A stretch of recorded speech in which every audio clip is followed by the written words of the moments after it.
Hello. Good morning, everyone.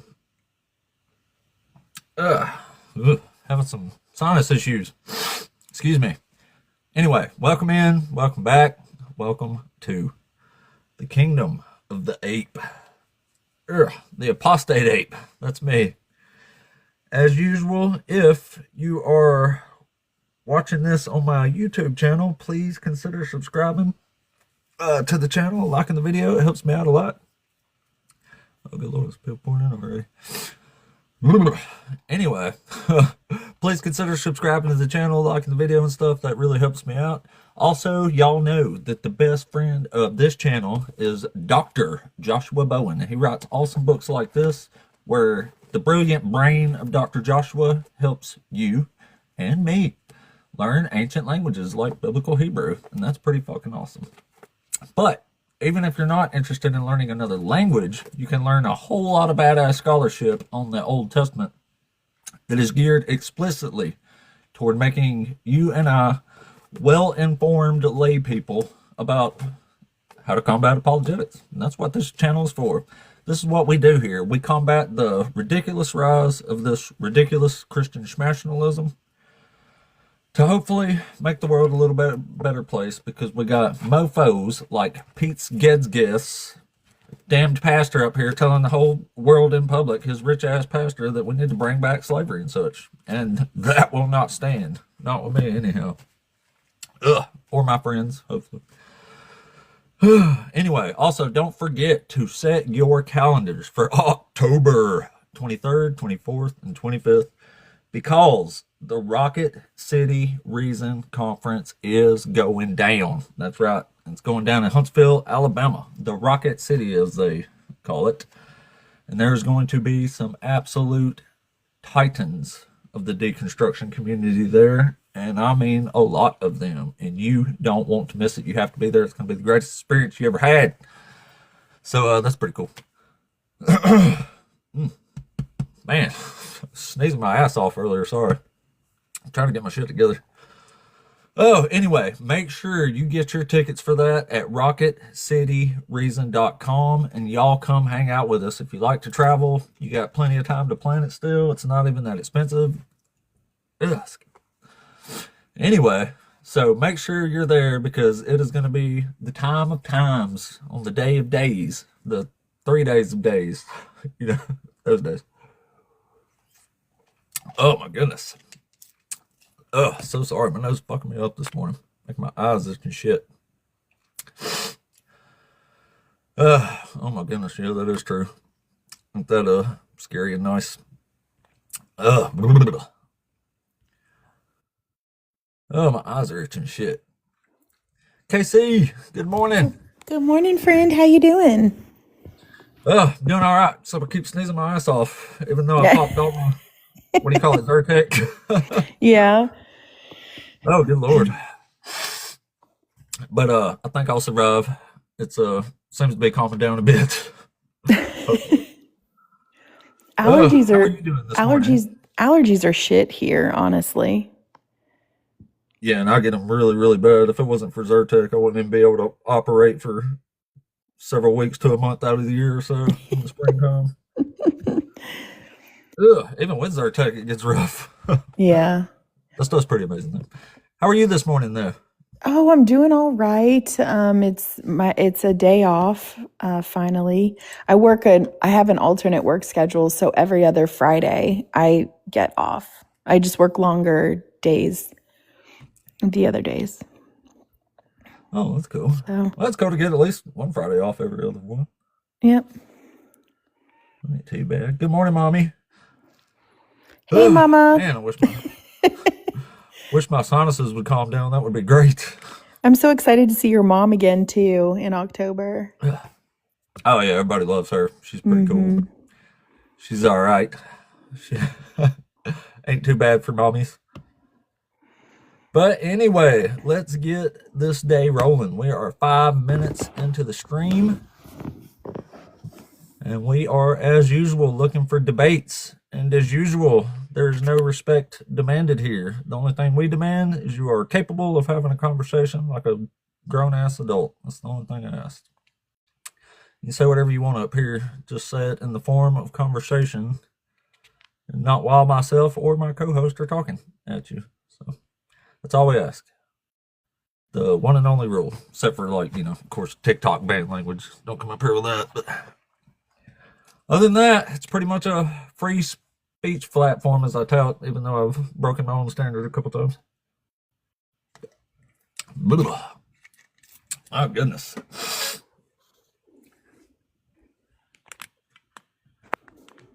All right. Nawe is one of the best names on TikTok, by the way. I've seen that name around. That's hilarious. Nawe, Yahweh. Oh, all right. This guy in the chat is pissed off about your image in the background. He's like, any scruffy hair white man with a beard, and you all post him like he's Jesus. That's absolutely not Jesus. Well, why don't you DM a picture of Jesus? Thank you. Yeah, that is Jesus. I don't know what the hell you're talking about, man. Clearly, you have no idea what Jesus looks like. He'll get so wrapped around the axle about the dumbest shit. Oh my God. Well, they need something to complain about besides the actual, issues that, of course, Jesus wasn't even real, most likely. So they have to go after silly things that have nothing to do with nothing. Mm-hmm. But yes, that's totally Jesus. If anybody says it's not, they're just lying to you. I'm sorry, sir. You'll have to get over that one. Anyway, if you are a Christian or BHI, we want to talk to you about one of these topics. So that would be great. Like I said, come up, say what you want. Just say it in the form of an actual conversation. I'm still if I can take any Christian insult. I really am used to it. So, let's do that. Good Lord, I wish my sinuses would calm down, though. That would be a lot nicer. How did you like Loeb's impression? It was surreal good. Let me put it that way. It was a really, really good one. Almost thought I said that. I was like, was that me? Someone did quite the impression of me yesterday on Christ Before Jesus' live. Oh, yeah? Yeah, I was sitting there and I heard him saying, can anyone do an impression of Apostate Ape? I was like, what? They did a pretty good one, it turns out. He also does a pretty amazing cyber impression. I thought that was cyber when he popped up there.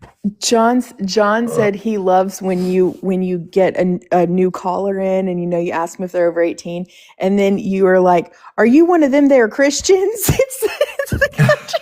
He's like, that was the impression thing he did of it. He goes, are you one of the Christians? John loves when you do that. It always makes him laugh. Oh, good. He's like, that's the countryest thing. Like you one of them there Christians? You one of them there Christians. That's what most surprises most people about me is I actively try to tone down the redneck. Mm-hmm. I'm like actually even worse, but I try to like enunciate better since I'm, trying to be understood and such. Yeah, John actually doesn't. I mean, he's from Decatur. He's lived in North Alabama his whole life. And he really doesn't have a Southern accent. He can put it on, like when he's doing Josephus or whatever, he can absolutely put it on. But when he normally talks, he just doesn't really have an accent. I've noticed that. He doesn't sound very Alabamian. He's, somebody taught him proper English is what happened, I think. Well, I mean, Huntsville area is mostly filled with people not from here. That's true, yeah. So lots of people congregate on Huntsville from other places. Yeah. Just because of the, have y'all been seeing all these videos about that church in Hartselle? No. What happened? The one John did the debate on. So there's been a bunch of videos popping up about them like taking over and buying the town and being Christian nationalists and shit. Oh, damn it, I said it. So you had mentioned they were buying up some other areas like around the coffee shop or whatever. but I haven't seen anything else about it. And I did not know that they were Christian nationalists. I mean, I guess that doesn't surprise me too much, except is it the same people who ran it when John did that debate? As far as I know, it is, yeah. But I just kind of happened on a video where they were talking about it, and she was playing clips of their sermons and stuff. Good morning, Angry. What's up, dog? You're close by Hartselle? Oh shit! But yeah, they were playing clips of the sermons and stuff, and definitely sounded schmationalist to me. Interesting. So, I guess I wouldn't have expected. Of course, that was a long time ago when John did that. So it has gotten worse. That particular thing has gotten worse. Oh, hey, 4chan, I'm near Athens. That's interesting. North Alabama, whatever. I'm putting my fist in the air as if that means something. Yeah, North Alabama. Get me the fuck out of here. they're crazy, man. They're way richer now, I guess. But all right, maybe we got our first guest here. Just Game, are you there? Yeah, Are you over 18? I am 23. Cool. Are you one of them there Christians? Yep, I'm a Christian. Cool, man. So which one of these topics, which one of these facts up here are you in denial of today? Let's see. He condones slavery. That is true. Oh, so Jesus you already know God. fulfills zero. You're a Christian and you know God condones slavery? Yeah, I know. Oh, you just don't care, do you? No, there's difference between biblical slavery and modern slavery. Not surprised, but go ahead. Which one do you actually disagree with? Jesus fulfills zero prophecy. You want to provide a verse for that, or like, what do you think he did not fulfill? Yeah, I can provide a whole bunch of verses actually. Like most famously, Matthew chapter 1, he says Jesus is fulfilling a prophecy about the virgin birth of a Messiah. You ever heard of that? Yeah. You know where he got that from? Where you got it from? Isaiah 7. Right. So are you aware that that's not a prophecy about a Messiah? It's a prophecy about a war. Did he not? I mean, did Mary not give birth to Jesus? Sure. Okay. That's not what the prophecy in Isaiah is about, though. That is the first prophecy. Okay. Well, what's Isaiah chapter 7 about? Why did Isaiah give the sign of Emmanuel in Isaiah chapter 7? Read it. I'm asking you the question. Well, you got to read the verse. I have read it. Have you read it?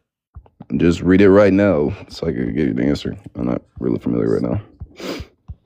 So you have no idea what's happening in Isaiah 7? I'm asking you to read it so I can give you the answer. Well, I don't want to read the whole chapter if you know what it's about. That's what I'm saying. I'm telling you right now to read it so I can give you my answer. Clearly, I'm not familiar right now, so that's why I'm asking to read it. Do you have a Bible? Okay. Yeah, it's on my phone, but I'm not going to go to it right now. Okay, you're just being incredibly says, demanding of the host, which is really weird. I'm not being demanding. I'm just asking him to read it. Okay, saying Okay. read it isn't asking, but cool. Yeah. So again, the Lord spoke to King Ahaz, saying, "Ask a sign of the Lord your God, and let it be as high as heaven or as deep as Sheol." But Ahaz said, "I will not ask, and I will not put the Lord to the test." Then Isaiah said, "Hail down, O house of David! Is it too little for you to weary mortals, that you weary my God also? Therefore the Lord himself will give you a sign. Look, the young woman is with child, and shall bear him a son, and you shall name him Emmanuel. He shall eat curds and honey, and by the time this child knows how to refuse evil and choose good, the two kings whose land you are in dread will be deserted." So that's the whole prophecy. Did you hear anything about a Messiah or a virgin in there? Nah. I mean, on that passage you read. Well, there you go. So there's no prophecy in the Old Testament about a virgin birth of a Messiah. So the New Testament's making that shit up. How do you know that? Because we just read it, and you didn't hear anything about a virgin or a Messiah, did you? Yeah, but I'm pretty sure there's a verse before that applies up. All right, which verse? After. Which verse? Let me go to my Bible right quick.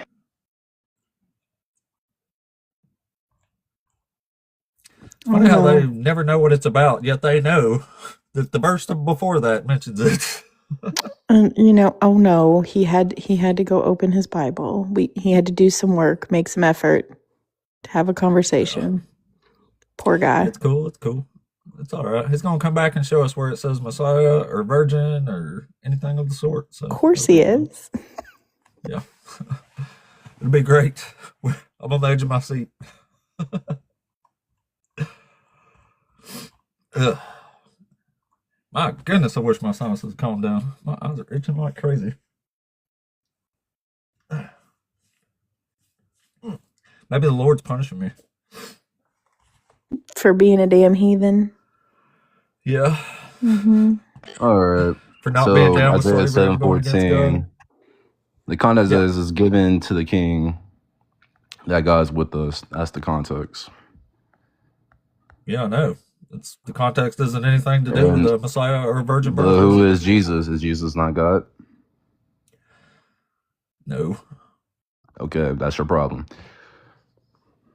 Okay, well, You're here's not your accepting the problem. fact Where does Jesus it is say God. anything about a Messiah or a virgin in Isaiah chapter 7? It literally, I just rather give you the context of the scripture. Yeah, I read it to you too. And is Mary also a virgin when she gave birth to Jesus? Yes or no? This didn't say virgin. And no, Mary was not a virgin. Someone screwed her, obviously. Prove that with verse. This one's Prove that She virgin was birth pregnant, is sir. possible. Like, you Do you know have how the you burden get of pregnant? proof. It was a miracle of the Holy Spirit. So like I said, Prove the it. Holy Spirit.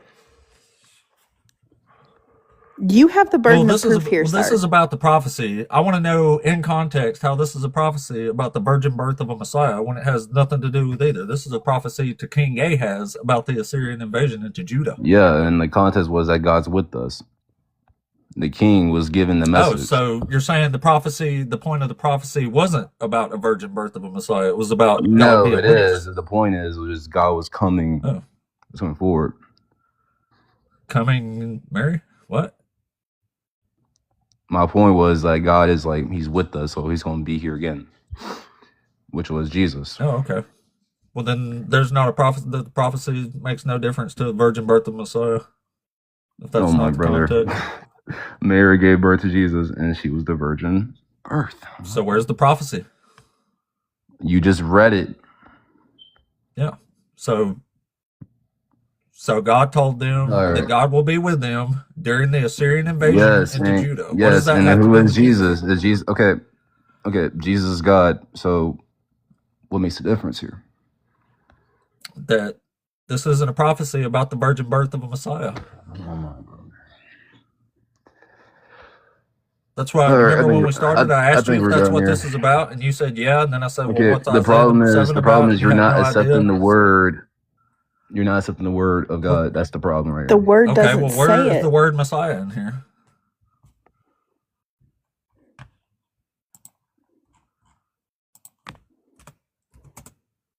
Okay. What does the word Emmanuel mean?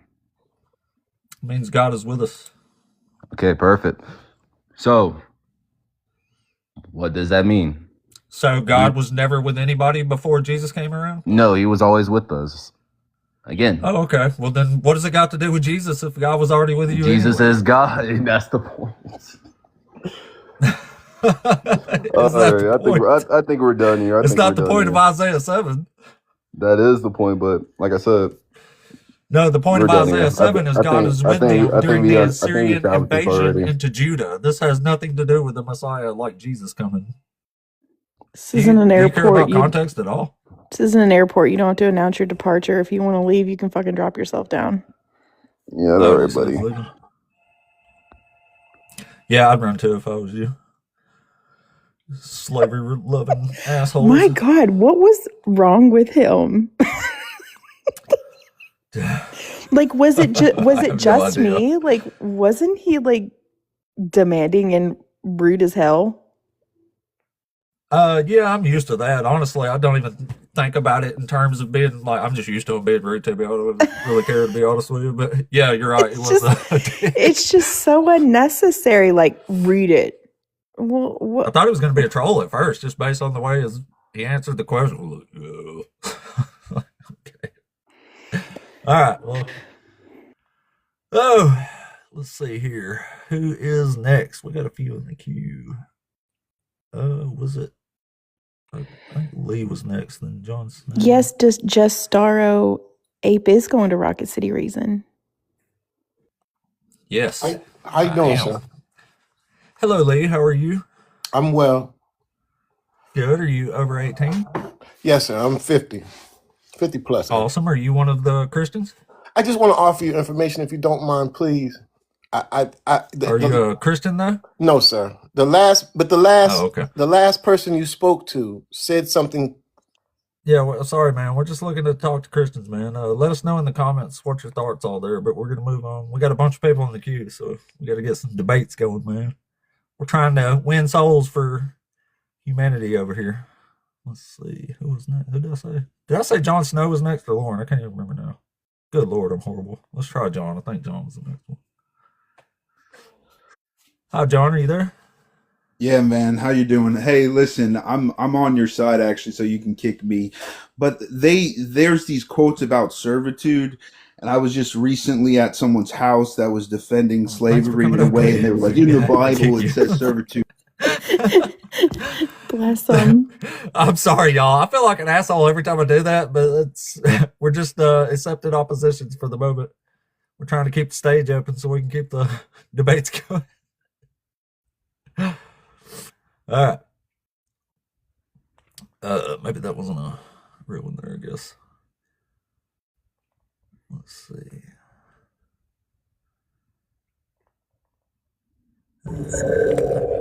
Base, are you there? Yeah, what's up, man? How you doing? Doing good, man. Thanks for asking. Are Hey, you over 18?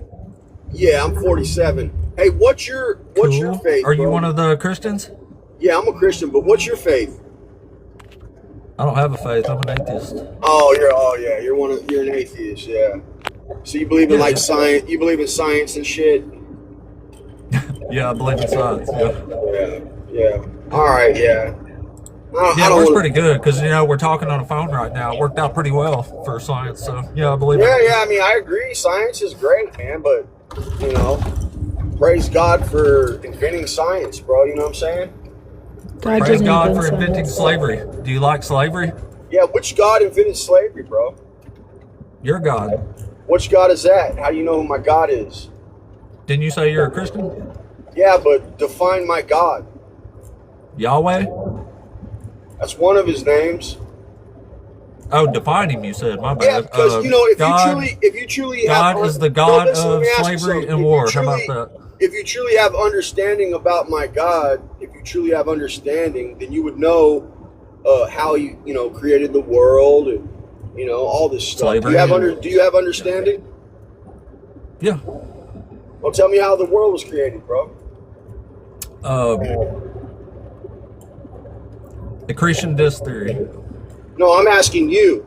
Why are you going to a I just Christian told you. source? Accretion Why disk are you theory. going to a Christian source to find out how the world was created? I'm asking you, since you claim to have understanding, how was the world created? Accretion disk theory. Nah, bro. I'm asking you. You don't need to go to my sources. I'm answering you. Elaborate. Accretion disk theory. God didn't come up with that. God says it's magic. Nah, bro. He doesn't say anything like that, bro. So obviously you don't Yeah, have I no know. understanding. God doesn't You don't know have how the world was understanding. created. You can't back your claim. You're a fucking moron. Oh, okay. Well, you got one of these topics you I love crash out for Christ. I love how they say you're a moron and he's like, yeah, this whole bitch was created in 6 fucking days. Like, what?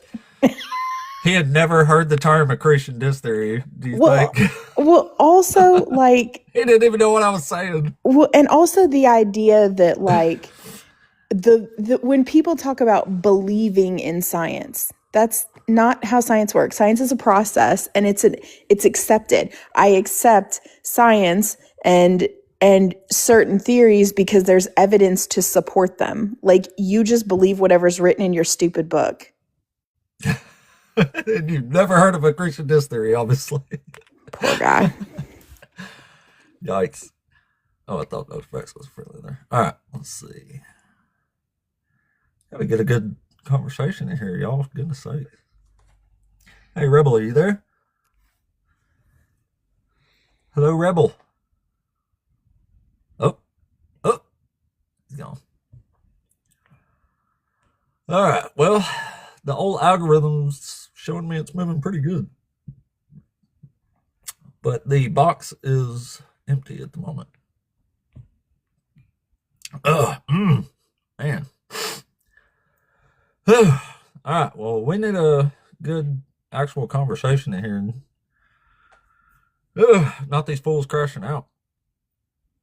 Yeah, this has So, been like a weird few in a row, huh? yeah, it's pretty bad that the first guy was the best one so far. So, that's Hey, strange. Well, why actually, it's don't not you all strange. tap the screen, get the likes up, so share it out. Maybe we can get some good conversations going on in here. Oh yeah, Mm-hmm. yeah. We need some good ones, Joe. Some good debates, some good faith conversations. Not these immature idiots coming up here and crashing out on us. Then again, those are funny too. If you're one of those, I guess you can come crash out if you want. It makes for good content, but I would prefer good conversations personally. But we take what we can get, and the gods of TikTok when they shine upon us. But anyway, if you are a Christian or a BHI who is capable of an actual conversation, then please come on up. You're who we want to talk to. Prefer good conversations in here, not third grade arguments. That'd be great. Maybe even somebody will know what a Christian diss theory is. He kept saying you're not even answering me. I was like, I said it 3 times now. Yeah, well, I mean, it's clear he relies heavily on the Bible for all the answers to the questions. And it's unfortunate because like there are plenty of Christians who believe in their theology but also accept science and accept that the earth was not created. Like those people exist, tons of them. That's like not abnormal. Yeah. Yeah. So it's I always not think it's like weird when there's Christians that accept evolution. That's so strange to me. really. Like, So yeah. the argument that I hear from most people like that is that that evolution, they accept evolution, but they like combine the two. Like God created everything, like the Big Bang and everything like that was God. Like God created everything, and then like put the pieces there, and then natural processes took over. So like some people combine it in Yeah. a weird I way just that it don't doesn't say. understand it. But they don't. Yeah, I mean, like, your book says a God poofed people into existence when reality says we evolved from other species. Like, why in the world would you insert God into that? Like, that makes no sense at all to me. Yeah. But you got to do what you got to do, I guess. Yeah, I think it's difficult for a lot of religious people because they're supposed to believe, their theology, but then we know things about the world and natural processes and stuff, and so they have a hard time like figuring out the lines and the balance and all the other kind of shit. And religion makes the mistake, I think, especially Christianity makes the mistake of not changing, like not modifying with the times. Because, we talk all the time about like God of the gaps and how people like they don't understand things and then it's explained. And so where they didn't understand it before, God was the reason. Now we understand it, so God's no longer the reason. And Christianity and religion just generally can't, they've built it in such a way that they can't really modify to, keep up with that. As weird as it is to say this, I think the Catholic Church has done the best job of that because they don't really rely on the Bible so much as they do priestly interpretation. So they have the most like flexibility to try to like interpret it different ways and move along a little bit. I think they even like accepted evolution as the church or some shit, which is even stranger to me. But yeah, I mean, I went to Catholic school, and so there is this idea. I don't disagree with you that there are, church father interpretations and all those kinds of things. Like I agree with that, but there is this common misconception that Catholics don't know the Bible, they don't read the Bible, they don't rely on the Bible, and that is totally untrue. Like that is, I grew up Catholic. I went to Catholic school. We literally had theology classes that were dedicated to the Bible for 4 years. And we Oh, yeah. studied the Bible, and that was just in high school. We studied the Bible prior to that. And so like the idea that we don't rely on that I say we as if I'm still Catholic, but that Catholics don't rely on the Bible is crazy. Honestly, it is extensively studied in Oh, Catholicism. yeah. I ain't saying they don't rely on it. I just mean Yeah. it's like the guy we was talking to the other day, the Lyrian dude. And he was saying you're supposed to let them tell you the final word or whatever Yeah. on Yeah. exactly No, what it means. That's what I was referring to. I totally agree that the Catholic Church does that. They do bad in so many areas, but they do better in that. I agree with you. And which I think is another one of the reasons why the evangelical and fundamentalist people think Catholics aren't Christians. I think that's one of the reasons. That makes sense, actually. I haven't thought of that. Yeah. I guess Catholics don't think they're Christians, so it's a nice little circle jerk they got going on there. You know? So what I was always told growing up is that Protestants are Christians. They're just Catholics who can't follow the rules. That's what I was always told, because like Damn. they didn't like the rules of the Catholic Church, so they basically rejected them and did their own thing, which isn't actually the reason. And there are fundamentalist evangelicals that have more rules than Catholics do. So, but that's what I was always told, is Protestants were just Catholics who couldn't follow the rules. They I couldn't always thought handle. Catholics could do whatever they wanted as long as you tell the priest about it once a year. Mm-hmm. But I definitely appreciated growing up Catholic versus growing up any kind of fundamentalist or evangelical denomination. Yes, somebody said Catholics do have the best fish fries, though. 100%. Fish fries, all kinds of festivals and shit. We've got casino nights, drinking's fine. I mean, hell, when I was a kid, like a little kid, when we would have dinner, now my family was Roman Catholic, all right, so Italians from Italy. And like there were kids' wine glasses. Like we drank wine when I was a kid with dinner. So, yeah. I'm being enticed a little bit here. I'm not gonna lie. I'm just kidding. I'm just kidding. Jesus is silly, but anyway. Yeah, Catholics are partiers. I got a cousin who's Catholic. She was crazy. But anyway, let's see if we got maybe we got somebody here. All right, or maybe not. Darn it.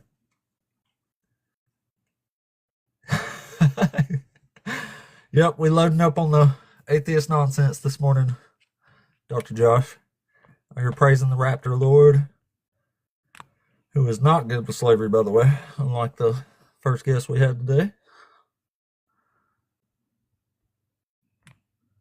Anyway, if you are a Christian or a BHI, come on up and have a conversation with us about one of these fine topics up here. Hold on, let me switch this.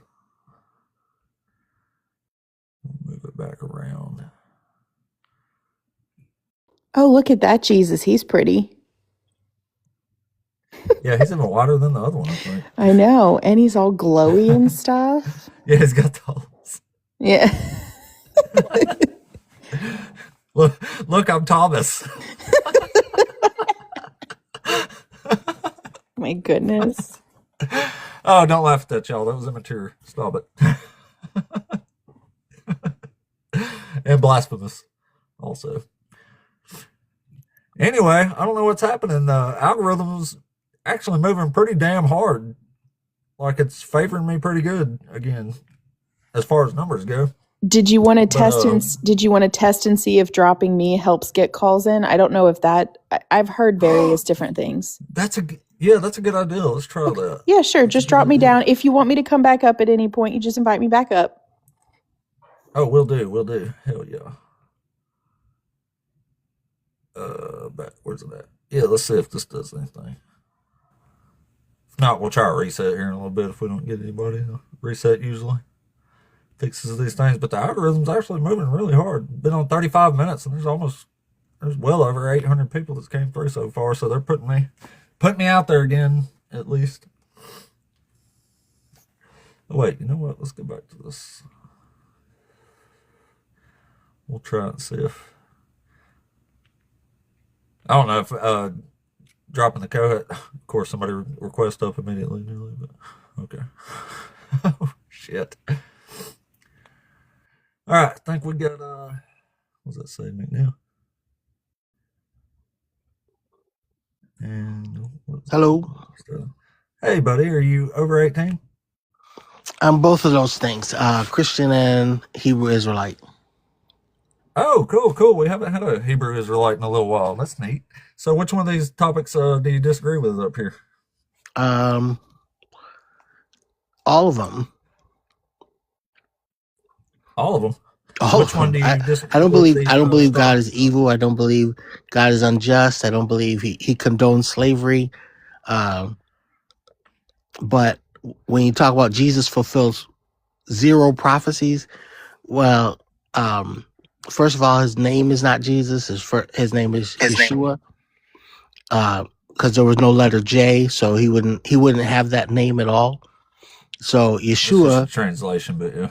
yeah, but that's what people say. But Yeshua is the more accurate name, and it exposes an agenda. The agenda Yeshua told them about was he said if another comes to you in his own name, him you would receive. He said, but because I come in my Father's name, you won't receive me.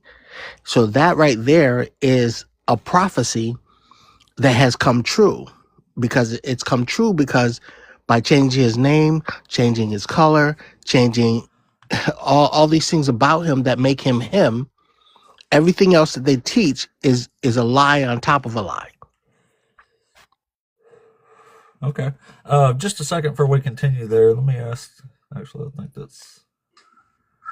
Oh, never mind. Sterling, are you over 18 and are you a Christian? I'm 35, and no, I'm spiritual. So you don't believe in Jesus or God? No, I believe in Jesus. I just don't believe in religion. Oh, okay. Fair enough. I agree. All right, McNeil here. So Yeah. So what Religion, prophecy were you saying Jesus fulfills because you changed his name, or you, whoever you, changed you his name? change. The Catholic Church fulfills more scriptures of the Bible for the beast system. I don't believe that Catholics are evil. I believe that the system is evil. So by No, I mean, so perpetuating, what's the actual prophecy you were talking about in the Hebrew Bible? he said, because I come to you in my Father's name, you won't receive Who me. said that? Yeshua. No, I'm saying, where is the prophecy in the Old Testament about Jesus saying something like that? Do you believe No, in it's in the New Testament. Oh, well, I'm talking about prophecies that the New Testament is claiming Jesus is fulfilling. Moses Like, said for there would be example, another prophet like him. Matthew 1 says Jesus is fulfilling a prophecy about the virgin birth of a Messiah. Do you Like want to that know one. how I know Jesus is real? How? That too. He fulfills Because the I've virgin birth. defeated death myself. You what? I Oh, defeated death just like Jesus did. I did it on camera. It's on my Instagram. you Okay. resurrected? I did. That's bullshit, dude. Praise Sterling. I have Man, video come evidence on. of it. I'm sorry, I don't even mean to laugh, but yeah. Look, That's kind I of funny. drank antifreeze and I gave myself kidney failure in both kidneys. And when I went to the hospital, they said I was going to die in the hospital. I walked out the next day fully healed. I know how resurrection works. I know. Bro, this is... I don't want to join your cult, man. Sorry. Oh For real. my God, that's For real. That's the foundation of a crazy. cult. Wow. Oof. Okay. That's All the right. very So, foundation. all right. So, McNeil, what is happening in Isaiah chapter 7 that you think this is about the virgin birth of the Messiah? Go ahead and read it, because I don't have a This is, Bible do in you know front who of me. this prophecy in Isaiah 7 is to? No, go ahead. So you don't know who it's to. Well, the thing about prophecy is that it is both current and future. So it relates to where when it's given. It relates when it's given. It relates to what's coming, and then it also relates to future generations. Okay, well, what does this prophecy specifically have to do with future generations? Well, there it is. It's already fulfilled in Christ. It's fulfilled because he was born of a virgin, and the virgin birth is a faith's walk. Believing in the virgin birth means you have to believe that God took his own semen, if you will, and injected it into a woman, and into an egg, and made his son. Now It was that's David's semen. It would have been David's semen. well, that's what the Hebrew Israelites believe, because they believe that Joseph is his real father. So do you think that since it was like God, do you think it was like just one sperm cell? Since like God knows everything, he knew which sperm Yes. would make it to the egg, or did he like drop a whole load in there? Just one. Oh, just one. Okay. Just only because Damn. the thing, that's why I say the virgin birth is a faith walk. It's a faith step. So in order Well, to certainly have not that, a reality walk, that's for sure. well, and then you can't possibly believe that we come from Adam and Eve. I We don't believe I think that. that's This is that's bullshit. horrible. Okay. So if you can't accept Well, the Adam and Eve story, then of course you can't accept the Yeshua story. You yeah, just but do you can't. know why I don't accept this prophecy about the virgin birth of a Messiah? Ultimately, it boils down to choice. You can choose to Yeah, but believe do in you know God. why? Yeah, but No. do Do you you know believe why in I God? don't accept it? Do you Do know you why believe I in don't God? accept this Do you know why I don't accept this prophecy? Well, hold on. Before we talk about that prophecy, do you believe in God? No, I'm an atheist. Okay, then that again, everything you're going to say is based from that reality. The reality of I don't Well, like believe in God actual means that reality. you have to come up with Okay, no, proof. I reject this prophecy because do you know why? No, tell me, please. Because Isaiah 7 doesn't say shit about a virgin or a Messiah. That's why I don't believe it. Do you know Well, what Isaiah again, chapter 7 is about? what is it about? It's about the Assyrian invasion into Judah. This has nothing to do with Jesus or a Messiah or future generations. This is about a war. So the New Testament saying this is about a prophecy about Jesus is patently absurd based on the context. Has nothing Well, to do with the how Messiah. can you Has nothing to do? do with the Virgin. Do, Has do nothing to do with so? Jesus. So what? How do you view the Bible then? The Bible, the Hebrew Bible is one thing, but the New Testament is a completely different thing. This is the Old Testament ends after the Babylonian captivity because God makes eternal covenants with Israel after the Babylonian captivity. So then 500 or 600 years later, the New Testament comes along and says, hey, this was about our guy the whole time, and starts naming prophecies like this one that have nothing to do with Jesus. Like contextually, it is bizarre to say this is a prophecy about Jesus because the line that Matthew is quoting, first of all, doesn't even say virgin. It says, therefore, the Lord himself will give you a sign. Look, and he's giving a sign to King Ahaz. And it says, look, the young woman is with child and shall bear a son and shall name him Emmanuel. So in the actual context of Isaiah, this is saying a young woman is currently pregnant. She is definitely not a virgin because it's saying she is pregnant right now. So, first of all, it doesn't say virgin. It just says a young woman is with child. So the New Testament is completely making that up. It's a lie. Again, What it's you a think? faith walk. That's why I say Faith based if on you don't what? believe What in the New God, Testament's saying and not what the Old Testament's saying? if you don't believe in God, then you don't have the faith walk the faith walk I don't need a Is says, there faith like walk, is there man. I like need some is there like some context. sort of lean or limp in the faith walk, or what's the faith walk like? um, it can have a lean or a limp. You know, I got no problem with that because that's what religion does. Religion cripples you. You know, Okay. Yeah, also, I religion. mean, listen at you. You think this is a prophecy about the virgin birth of a Messiah when it has absolutely nothing to do with that in the context. Doesn't say it, Well, that's doesn't because that's suggest it. because I believe. So That's why in the because I world would you have believe faith that this is about Jesus when the context don't say anything at all about it? because the scripture says, "Here a little, there a little." So your mind has to already be open to hear from God, in order, and not from preachers, to hear from God. Um, the things that pertain to the spiritual realm. Oh. So you basically don't care what the Old Testament says. You just care what the New Testament says about the Old Testament. Yes.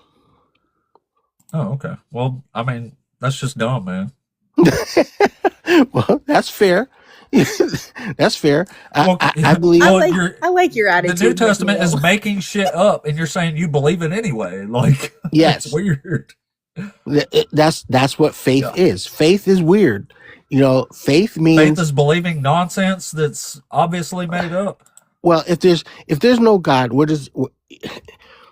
it takes more There faith might, to hey, be an there might be a atheist. God. This isn't about No, whether there's a no. God or not. This is about context. McNeil, Yes, I let's know. But I'm saying McNeil, it takes more. You let's have to let believe. McNeil, let's Yeah. not do this. It takes more faith to be an atheist. That's a very silly thing to say, and I feel like you're above it. Why you say that? Yeah, and that makes us better than you anyway. If it's a faith walk and it's about faith, then you're saying atheists got more faith than you do. It just doesn't say much Yes. for your own faith. No. Yes, I believe that. I believe an atheist has to believe that first there was nothing, Well, No, then maybe and you that's should nothing be an not what we atheist. That exploded. way think. you can have the real faith over here. That's not what we think, though, and that's what I'm saying. Like you're not understanding, and atheism has nothing to do with what anyone thinks about the origins of the universe. Okay. Atheism is only whether or not somebody believe, like atheism is just not believing in deities. Okay, that's literally all it is, not believing in deities. It doesn't answer any other questions. It's not an overall worldview or way that we see everything. That's not what it is. Okay, so it's just one answer to one question. Do you believe in deities? No, you're an atheist.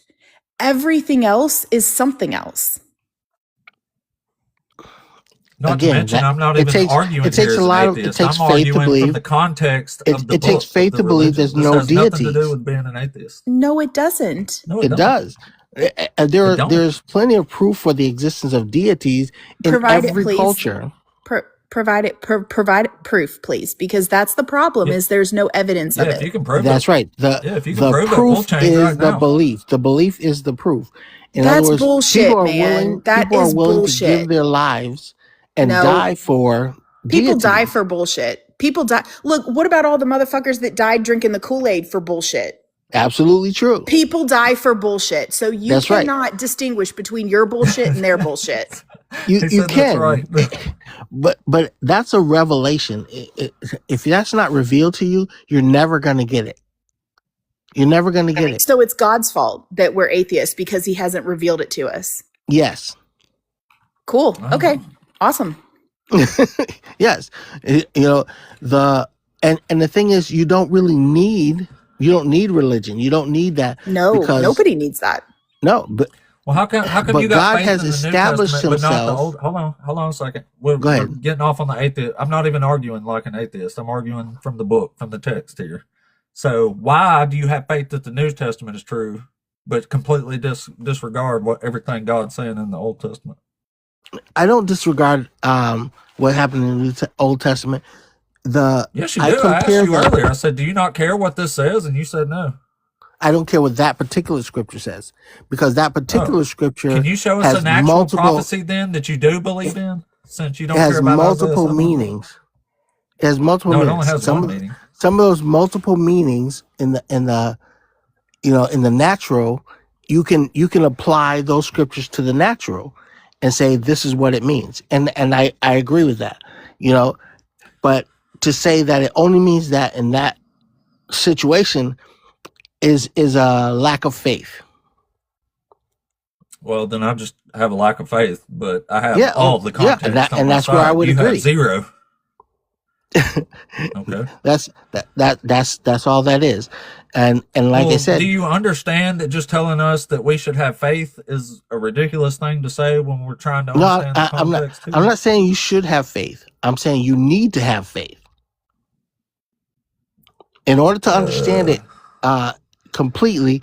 You need to have faith, and if you don't have faith, then that's all you're gonna see that as is a historical document. You're gonna see flaws in it. You're gonna see contradictions. You're gonna see all of those things without faith.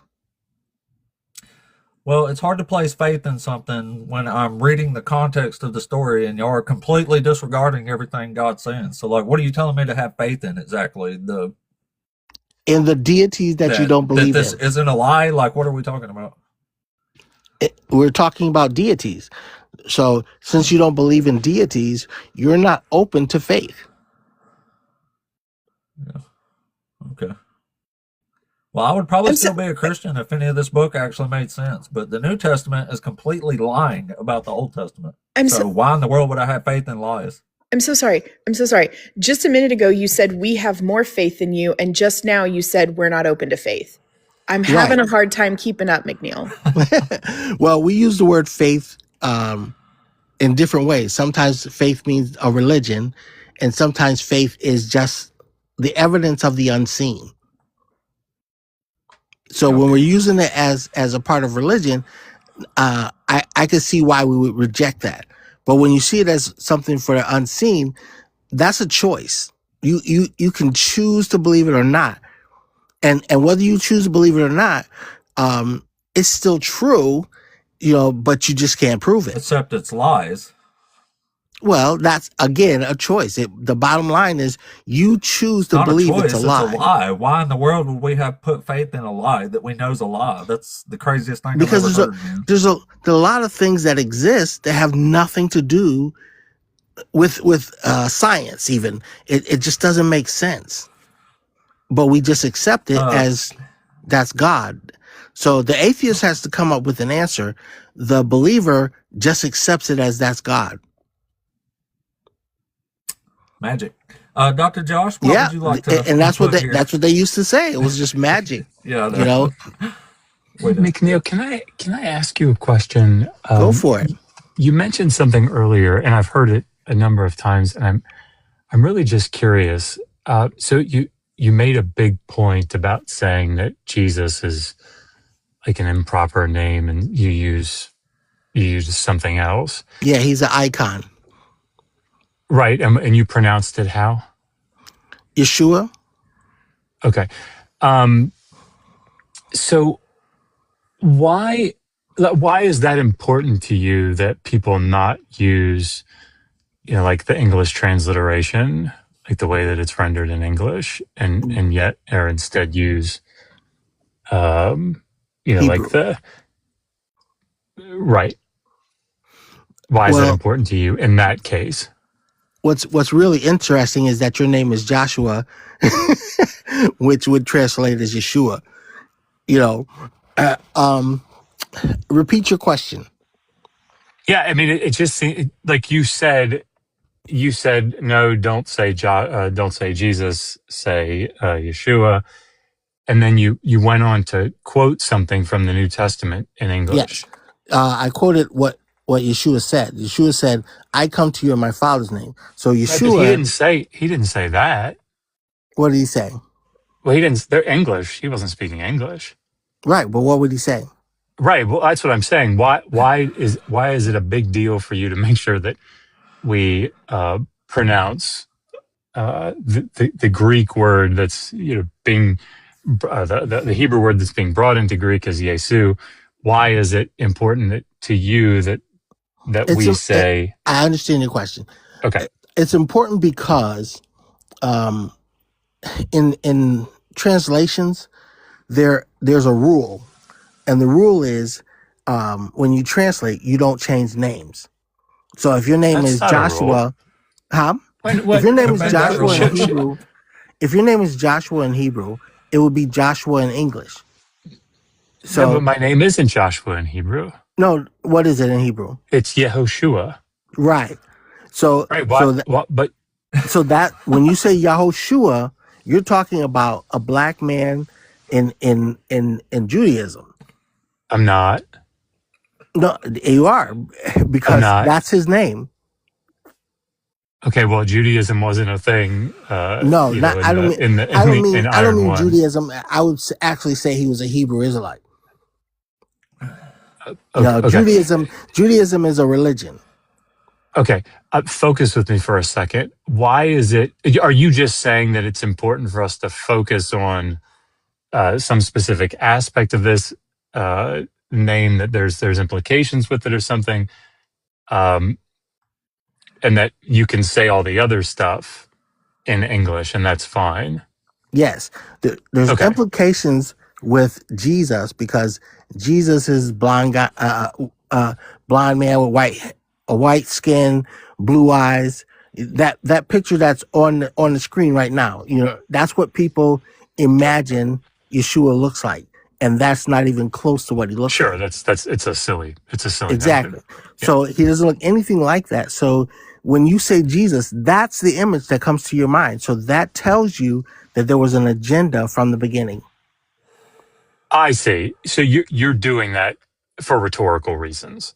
Exactly.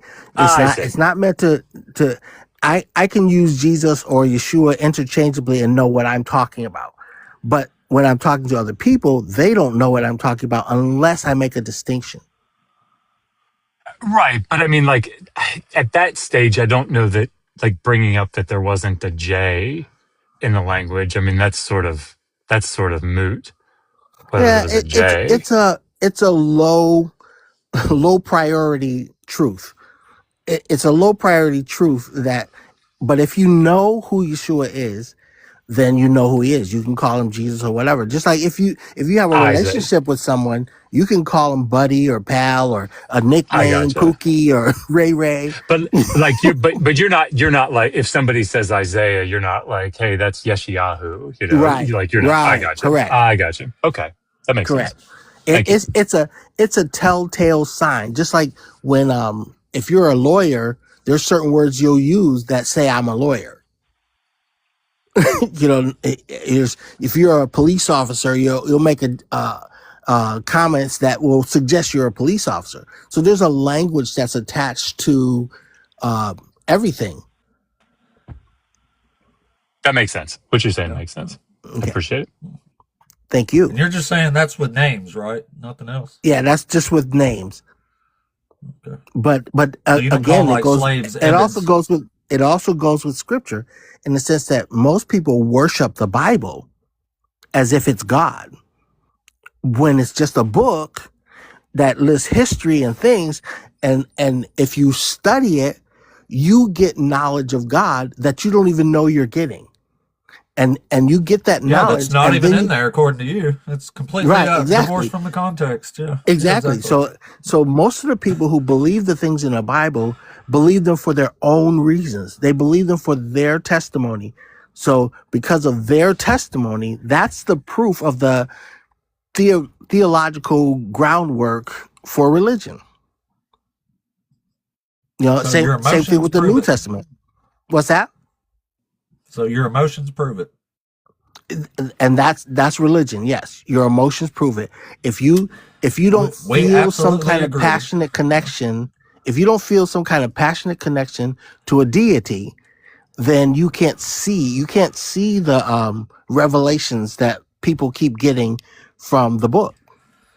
Yeah. I mean, it's, if you don't accept Jesus, you can't see that when the Old Testament says something and then the New Testament says something that has absolutely nothing to do with what the Old Testament says, that it's actually does have something to do with it, right? Exactly. Yeah, I mean, McNeil, I think you would agree with this. If you come to, let's say, the Pentateuch, and you say this is written by, one person, and so if we see something here in Exodus and then we see something else in Deuteronomy and they seem to contradict with one another, if you're coming at it with the presumption or, backing into the data from the conclusion that it's written by one person, you're going to try to smooth out that contradiction, right? You're going to try to, Exactly. I see. Yeah. Exactly. Yeah. You have So, I mean, you have this to is, marry those things. yeah, You have to marry those things. You don't see a contradiction, and you can't. You that's right. can't see it because your emotions blind you. Yeah. I mean, I'm sure emotions are involved, but I mean, this is negotiating with the text, right? We do this with every text, but certainly Yep. with ancient texts, we all negotiate with them. Yep. Yeah. I mean, I agree with you. I agree with you that that's what we do. We all do Yep. that. That's how you get all the religions that you have. You know, how can People just everybody make be shit reading the up same and make book? them say whatever they want. It's a great Exactly. religion. How can everybody be reading the same book and come up with all these different religions? You You know, see, Josh, now he's going to go around being like, Dr. Josh Bowen agrees with me about this. What? Nobody would do that. Come on, John. McNeil, there's a guy on the app I've been let's say acquaintances with. I've been very friendly with him for it's probably been 6 years now. And he does this with me and with Rabbi Hannah. And he'll go and say, Dr. Josh agrees with me on this. And it's true. What he says is true, right? The thing that when you get down to it, what is it that he's talking about? It is true that he and I agree on that particular point, but there are implications, I think, that are, with how he says that. Yeah, that it's like what people are taking from what he's saying, and I think what he's intending them to take from what he's saying, that's not quite accurate. That's what he's talking about. yeah. I like how Godless Voices just booms up with hilariousness like that. Anyway, McNeil, where you at on slavery? I'm glad I'm not a slave, first of all. But you're okay with slavery, though, right? To me, having a job is slavery. What about being owned as property? That's where it crosses the line. Get paid. Yeah, that's where it crosses the line. McNeil, do you have a job? I had a job. I'm retired now. Okay, so I mean, but you didn't mean when you said I'm glad I'm not a slave. You weren't thinking of like when you used to work. Like I'm retired. Right? Yeah, both of those things. Yeah, but I mean, come on, man. You weren't thinking about like when you were working in that office or out whatever that it was job slavery. you were working in. Definitely. Yeah. Definitely. A job is slavery. You go to work for a reason. You go to get paid. You put up with stuff that you wouldn't normally put up with because you want to keep your job. McNeil, don't you think that's doing a horrific disservice to the atrocities of the antebellum South to say that? No, there's definitely a difference between the antebellum South and chattel slavery. That was over the line. That was over the line, of course. So, but I mean, I think when you say a job is slavery, right? Normally we hear that in the context of when we're asking about slavery and the legal traditions of the Hebrew Bible. And it's like, oh, well, like a slave is like, it's like having a job. I think, I certainly as a 46-year-old white guy, I need to be super, super careful how I talk about this topic. You know how you can fix that? Leave Christianity and Hebrews. Nope. Well, that might help, but in reality, reparations is the only thing that's going to fix that. Reparations fixes it for everyone. It says, you know what, we made a mistake, we were wrong, and here's reparations, and now we can move forward, and we don't have to look back at anything. You can't do that until reparations is paid. We never move forward. When the Jewish people were being oppressed by Hitler, Everyone thinks that was a crime against humanity, how horrible that was. Now they commemorate it and they say never again and all those kinds of things, and everybody's okay with that. Black people don't have that. They can't say, we've received reparations. No, what we received was, oops, we made a mistake. See you later. Good luck. They left slavery with nothing but promises that were never fulfilled. 40 acres and a mule did not happen, but some people did get it. So some people got 40 acres and a mule, and those people are doing better today. So now those people, those few blacks that are doing well, have mentally shifted sides to believe, oh, we live in a post-racial society. That's where they are. They believe we're living in post-racial, but they believe that because they received reparations. So I agree with you. I'm sorry, I know I haven't been much in this conversation. I agree with you about reparations. I know that's not a common thing. I agree with you about it, but Josh was trying to talk to you about slavery in the Bible, and so can we? Since Okay, that's the context of this conversation, slavery in the Bible was after a war, and so if they conquered you, if you were conquered in a war, the men were usually killed. So all that was left was the women and the children. And in order to perpetuate children, you keep the women, and there was some very specific things that they were told. You can't keep a woman who already had a husband. You can't keep a woman who's already had children. Yeah, because she was defiled, right? Women who are already married and have had sex and have children, we're no good anymore. Yeah.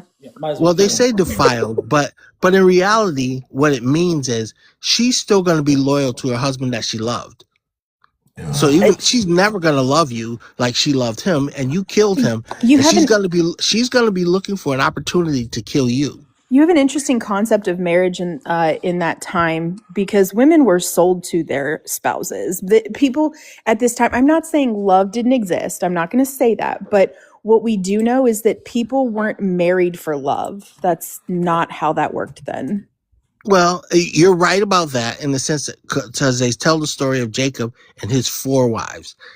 Jacob worked for Rachel. That's his main focus, no ifs, ands, or buts. And then he was given Leah. So the laws of their land didn't allow him to marry Rachel before Leah was married. So he had to marry Leah. So your whole argument about, well, she's gonna kill you murder you later because you got rid of her husband that she loved, that's kind of bunk. No, that's not what it was about. Rachel and Leah fight over the fact that Jacob is their husband. Leah says he's her husband because he married her first, and Rachel says he's my husband because he loves me. I'm talking about culturally in the time. I also don't think that that's necessarily how it happened, but Josh is more of a Bible expert on this kind of stuff than I am. So I'm just a layperson who reads it. You are okay with biblical slavery, right? Am I okay with it? Well, I mean, you joined the religion, so I'm assuming you are. But for clarification purposes, let's go ahead. I grew up in the religion. That was like inherited.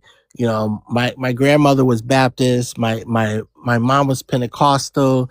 My uncle was Pentecostal. I studied with a Jewish rabbi. So I studied religion from different aspects because I wanted to understand. I didn't want to become a Jew. I didn't want to become a Christian. I didn't want to become, anything else. Hebrew Israelite. I don't want to be a Hebrew Israelite. I believe that the people here in America, what is the so-called black people, represent the seed of Abraham. The seed of Abraham, everyone thinks, oh, that's Isaac. No, Ishmael was also seed of Abraham. Also, the concubines had children. So he had many sons, as the song says. Father Abraham had many sons.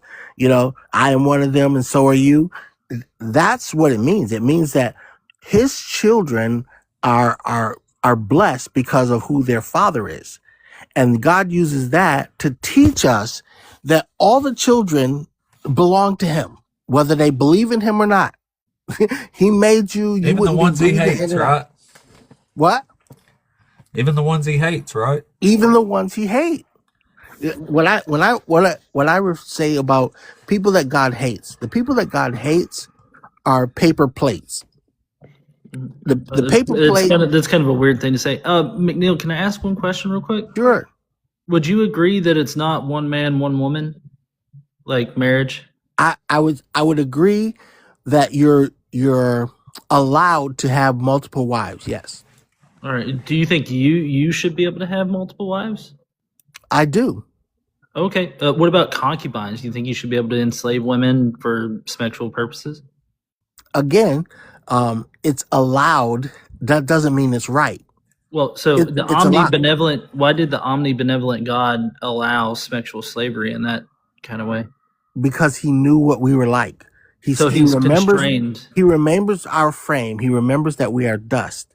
So he makes a plan for dust. This is a plan for dust. Some of the dust is going to listen. Some of the dust is not.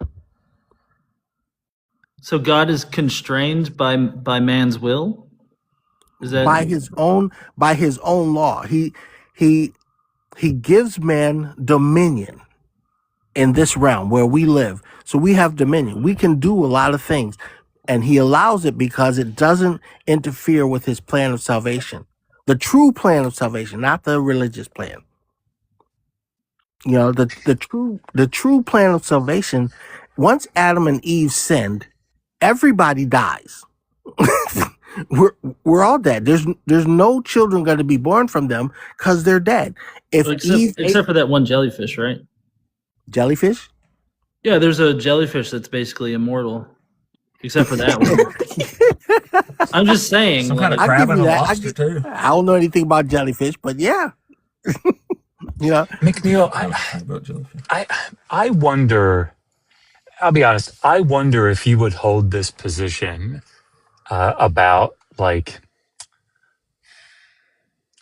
I don't want to say the imperfect. I mean, I think that sort of follows, but the tolerant, maybe, nature of the Mosaic Law, if you weren't reading that through like a Matthew 19 lens. Because I certainly don't think you can make that case from, reading Deuteronomy, for example.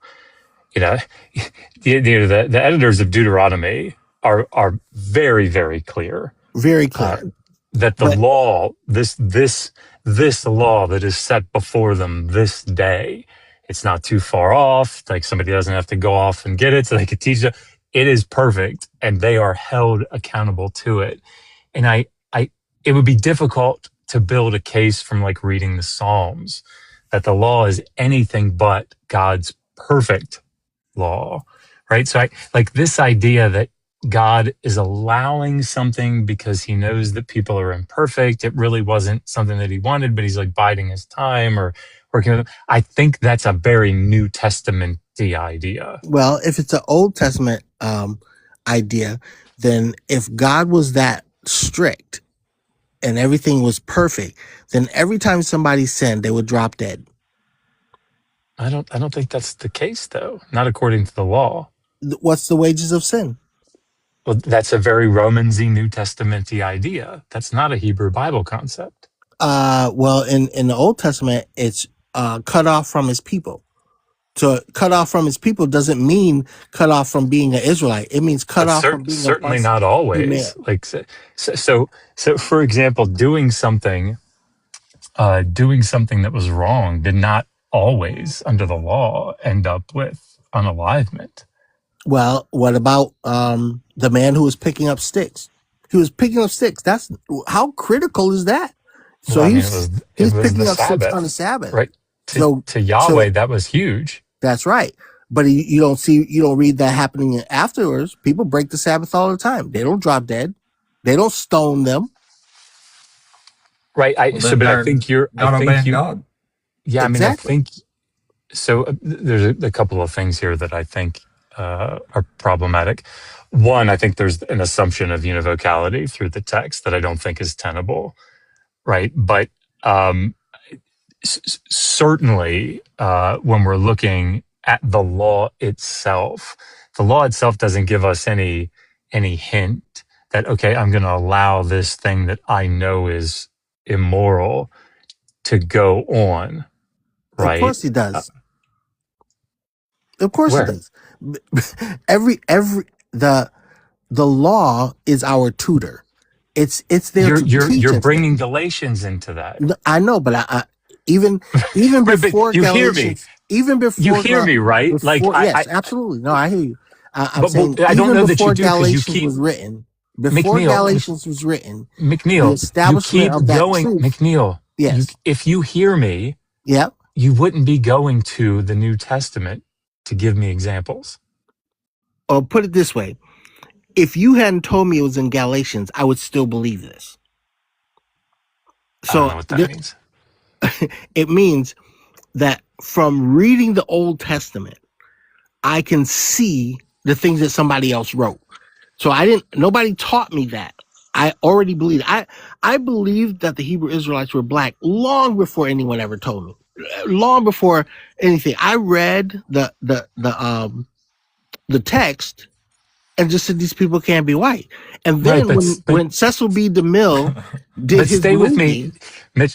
McNeil, please stay with me on this. Okay. Right. So, like, are you saying by comparison here that you could have built a theology of God in the law, Yes. in the Pentateuch, Yes. allowing things that he knows to be immoral? Yes. How?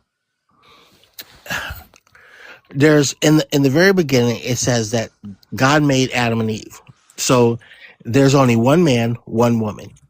They sin, they don't die. He lives till 939 years old. So why would God allow him to live to 939 years old after disobeying him? That's mercy. See, so he shows his mercy from the very beginning. Right, but Because mercy in not, bringing about the full extent of a penalty in the law is not the same as saying you can do this thing says who? that I know to be wrong Says in the who? law itself. Says who? Like I said, I mean, like, emotion. analytically, I think that's the Yeah, case. emotionally, Well, that's I where said religion analytically. comes from. But I said Emotionally is where, analytically. yes, but emotionally is where religion comes from. And Okay, so, but McNeil, because yes, I don't like appealing to emotion here is a little strange. You recognize, right, that there's a difference if I'm a legislator and I say, I don't know, you can run red lights as a 16-year-old that has their license. You can run red lights. There's a difference between that and making a law that says you can run red lights and a 16-year-old standing before a judge and the judge saying, okay, look, I know you ran that red light. It's a first offense. Seems like there was maybe extenuating circumstances. I'm going to let this one slide. Those are different things. what's your point? Right. But one is legislating So when they the, legislated slavery, you don't see a problem with that? I mean, It was I legislated. see a problem with it if I'm looking to this text as like a moral guideline, of course, Well, right? the laws were established by people. And so Well, when not white, according to the narrative. of course they are. Of course they are. It's almost like you just don't even care what the book actually says. Yeah, I don't know I why. don't. Why would you say that? Why would you say that the I laws don't are established the by book We also know humans? you says, don't. It's clear. You're yeah, making up your own shit about this religion and calling that's it right. religion. That's right. Yeah, I know. Right, but McNeil, when You're- I say according to the narrative, what I'm saying is it according to the narrative's lights. Right. So in Leviticus 25, when it starts off by saying, and Yahweh spoke to Moses and said, say this to the children of Israel, like the narrative is saying Yahweh's giving these commands. That's right. And you have to make a choice whether you believe that or not. But that's a different question. Why believe any of this? Why don't you just make up your own religion? Because you clearly don't care what the book actually says. Who says I didn't? You said that just a second I ago. know who says I didn't make up my own religion. No, we're saying since you're changing all the words, you're making up your own narratives that aren't in the text. That's why I'm saying you should just go make up your own religion because you obviously I'm don't agreeing care with you. what this book says. I'm agreeing with you. I'm agreeing with you. I'm saying that's why I'm asking you. Why don't you just go make up your own religion? I said, who says I didn't?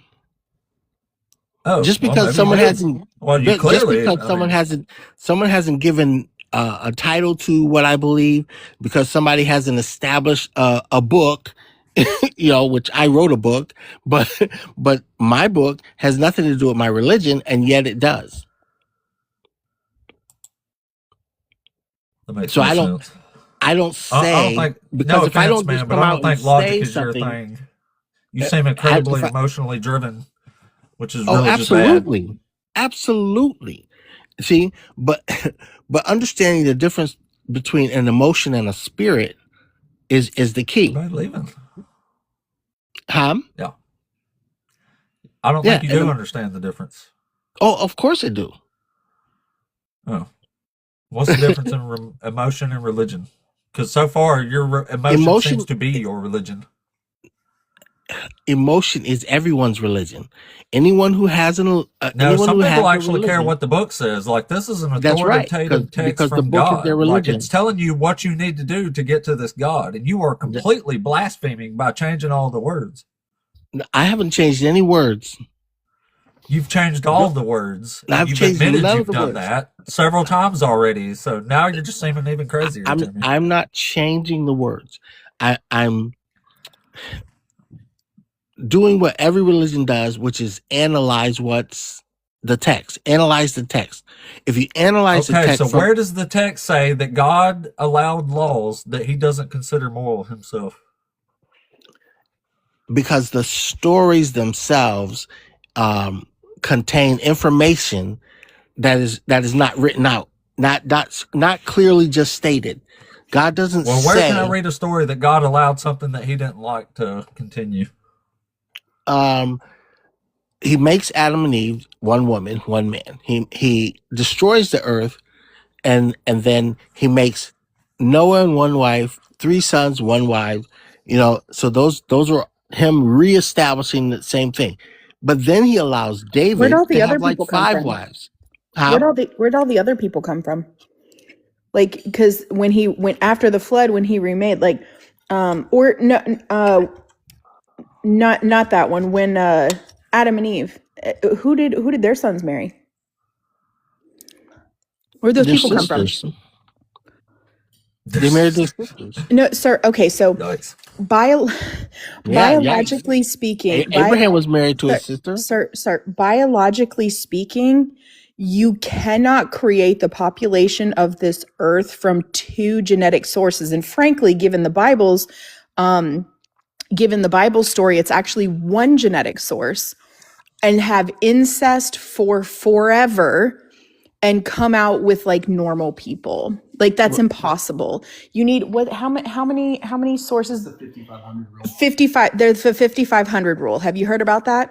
No, I'm listening. Here, hold on. My husband is much better at explaining this. Yeah. So hi there, McNeil. It's GE. Hey. So in population genetics, there's this thing called the 5,500 rule. Basically, you need like 50 individuals to stave off. I believe that's the incest stuff, and then you need 500 individuals to stave off the problems associated with genetic drift. So typically, that's what you're looking at for sustained population growth. You need at least 50 individuals in a group of organisms in order for it to survive. Now, there are different populations with different genetic bottlenecks. Human beings at one point did go through a similar bottleneck, but we were able to get out of it successfully. Currently, right now, cheetahs, I believe, are in a genetic bottleneck. Like the cheetahs, each cheetah that you see out there in the wild is so genetically similar to each other, it's basically just all incest with the cheetahs. And so, yeah, the population genetics totally refutes the idea of just two people, unless you're just going to invoke magic, which is typically what which is possible. But using what you said, no. you said they're close to the same. You didn't say they were the same. You said it's like they were incestuous, but you didn't say they were exactly the same. There is a minute change. What? Can I just ask a question or two real quick? Mm-hmm. Okay. Are you a Christian person? Yeah. Okay, cool. Go ahead. I'm just wondering regarding the prompt, and because I just came in here, I don't know where the discussion started or whatever, but regarding the prompt. Actually, I'm sorry, Preston. 1 second. McNeil, we've been talking to you for a minute now, so we're going to move on and talk to Preston here, if that's all right. Sounds good. Yeah, thanks for coming up, buddy. Not a problem. All right, go ahead, Preston. Okay. Yeah, I'm not here to debate. I was just wanting some clarification on the prompt. So, regarding it, you say that God is unjust and condones slavery. So what's the standard that you guys are using? What is justice? How do we determine what justice is? Well, we have like standards of justice, a definition, but we also have the Bible standards of justice and definition. And either way, God's going to fill it. Like not punishing the sons for the sins of the father, not punishing the innocent for the crimes of the guilty. You know what I mean? Stuff like that, which God does constantly. Okay, so you do take the position that justice exists. Yeah. But you don't believe in God. Is that right or not? No, we're atheists, yeah. Okay, so that's so given your position, that's what I'm asking. So the Bible outside or whatever. What becomes the standard of justice? How do you determine what's just and what's unjust? By the definition of the word. I mean, it's not punishing the innocent for the crimes of the guilty, like it's a concept. You don't punish innocent people for what guilty did. You don't. Where the did crime that come from? has to fit the punishment. Like you wouldn't say it's justice. Like if you stole a candy bar from a gas station and you and your entire family was sentenced to hard labor for 100 years. I mean, we wouldn't call that justice, would we? Well, right. I have a sense of ought. I think that human beings have a sense of ought. So the question is, where did that sense of ought come from? But still, this goes back. Rather than just the definition of justice, what I'm asking for is what's the standard of justice? Why is it unjust for me to be punished for stealing a candy bar versus murdering a family?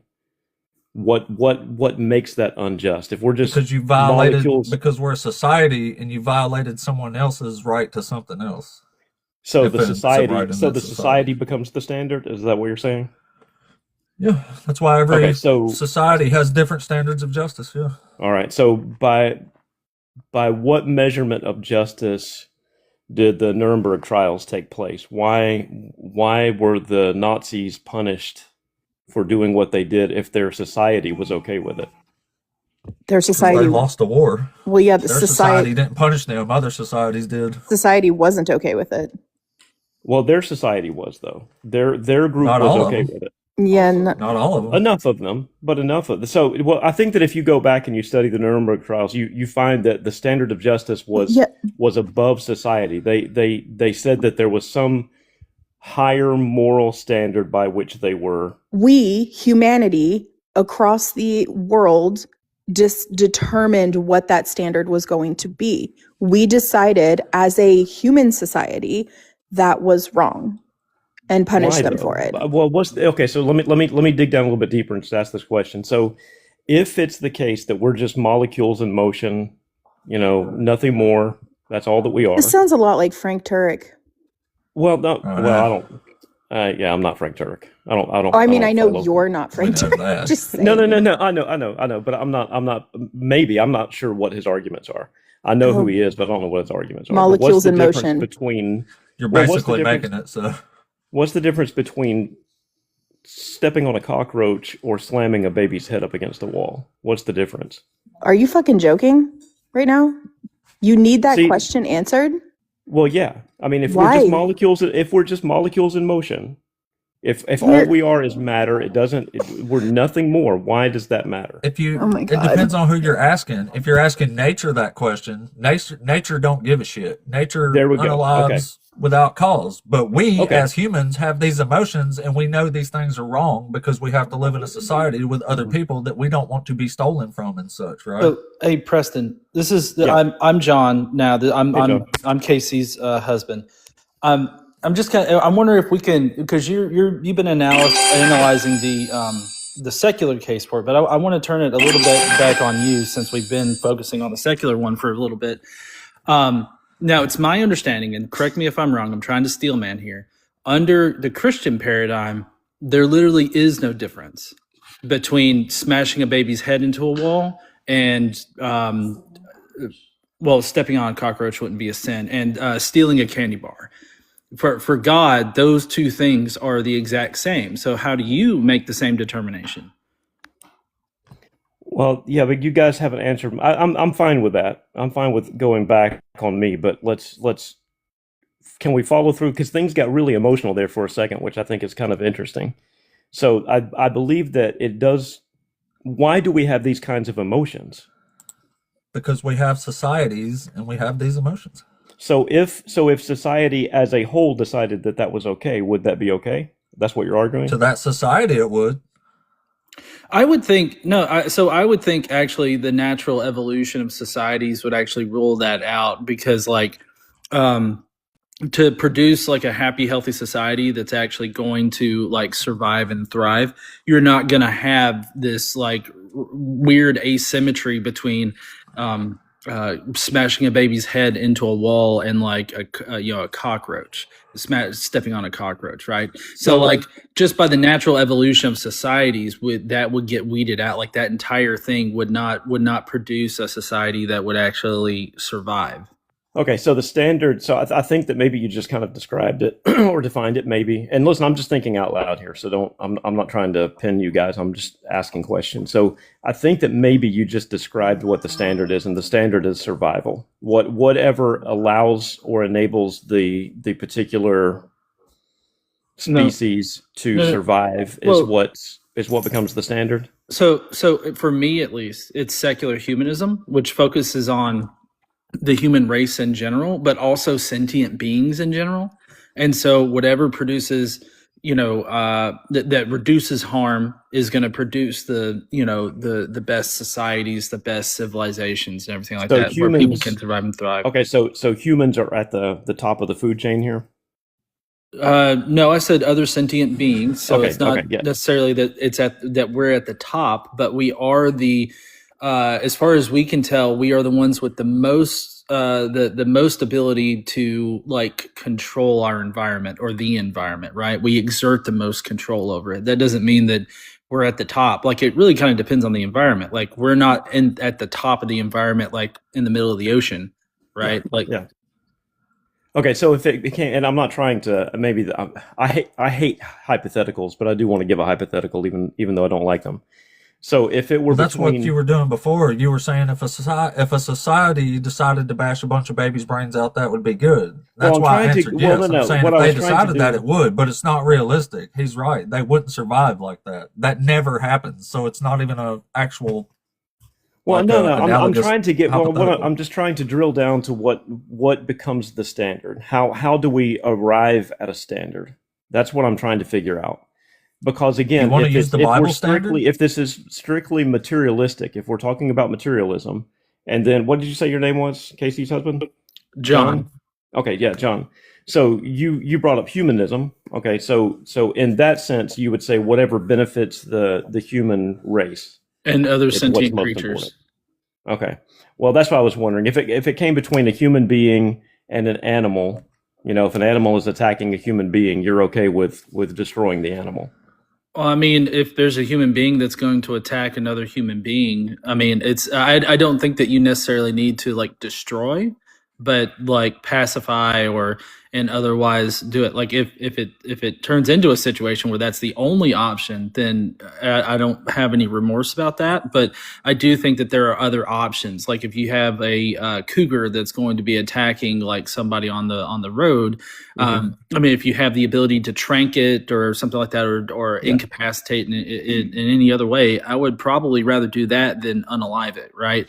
So like it's all about the calculus of the situation. Now, if I'm in that same situation and the the only option I have is like, let's say I've got a 223 rifle, then yeah, I would protect the defenseless one, like the innocent one in that situation. So.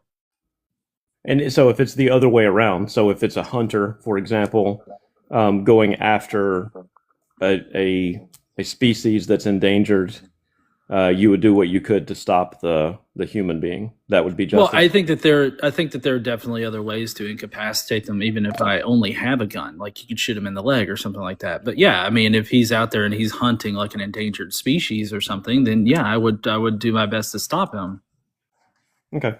All right, that's it. I just wanted to just kind of figure out what the definition. That's not it, because like let's say that Ape and I are just bullshit, right? Like our positions, our paradigms are bullshit. You're of the paradigm of God. How do you reconcile the disparity in the sins there? Because like the fact that there is no disparity, like there is no. It's all symmetrical. Like bashing a baby's head into a wall is the exact same as stealing a candy bar. Maybe the Bible does talk about some sins being abominations, where definitely it says the wages of sin is death. If the sin is stealing a candy bar versus the sin of bashing a baby's brains out, then it's literally the same. That's no standard of justice at all, and it's not justice anyway to punish somebody eternally for stealing a candy bar. It might be that as a human being, I'm not completely aware of the gravity of what sin is. Oh no! Maybe it's far greater than what I think. That's what I'm saying. Like, you argue from justice as a standard from God, then you don't actually even have a standard. You have no way to discern what's actually justice or not. You're just saying, well, God don't seem to like it, so it's not justice. But you can point to all kinds of atrocities God's committing here, like literally everything we think is wrong, God will do in this book here. But you will not hold that God accountable. Yeah, this is the potter clay type thing, you know. I mean, you know the arguments. Just yeah, I know that's not justice. Well, it's not again, love though, either. but That's how, just saying God can take like arbitrarily. That's no standard, man. Yeah, it kind of seems like divine. I don't know. Well, you can't prove that it's necessarily arbitrarily. Yeah, it is. Yes, you can. If you're allowing God into the equation, then you've got to allow the entire nature of God into the equation. Right, but 47% of God's nature is arbitrary. How do you know that? Well, I took the 613 commandments and I categorized them, and because I'm on the spectrum and shit, I categorized them, and 47% of the 613 commandments that he laid down in his law is they're arbitrary. They're things like don't sacrifice a lamb outside the temple, and make sure that your beard's cut the right length. Make sure you have guardrails on top of your house. Like those things are arbitrary. But how do you know? I mean, living thousands of years away from some of these things, how are you certain that they're all arbitrary? Well, so I figure for a timeless God. Well, I figure some for of them a time. He explains. Others could be. I mean, listen, we just discovered germ theory. A couple of hundred years ago. Some of those laws go back to what we would describe as germ theory. Some of those laws, you have to admit that, right? I figure. Well, no. Just because a broke clock's right twice a day doesn't mean it keeps time, right? That's my point, host. That's my point. Is that it might not be arbitrary. Perhaps it's the case that the all-knowing God knew that if you did X, Y, and Z, it's going to wipe out a race of people. Using only the Bible, tell me what pi is. Do what? Using only the Bible, tell me what pi is. What do you mean? My favorite's Chan. Not that kind of pie, honey. In the Bible, it says that pi is. In the Bible, pi is 3, whereas in reality, it's a repeating number that starts with 3.14. That's interesting. Where is that? Here, I can find it real quick. 1 second. Well, using God as the standard of justice, would you say it's ever okay to punish innocent people for what someone else did, Preston? Sometimes there are consequences. So you're talking about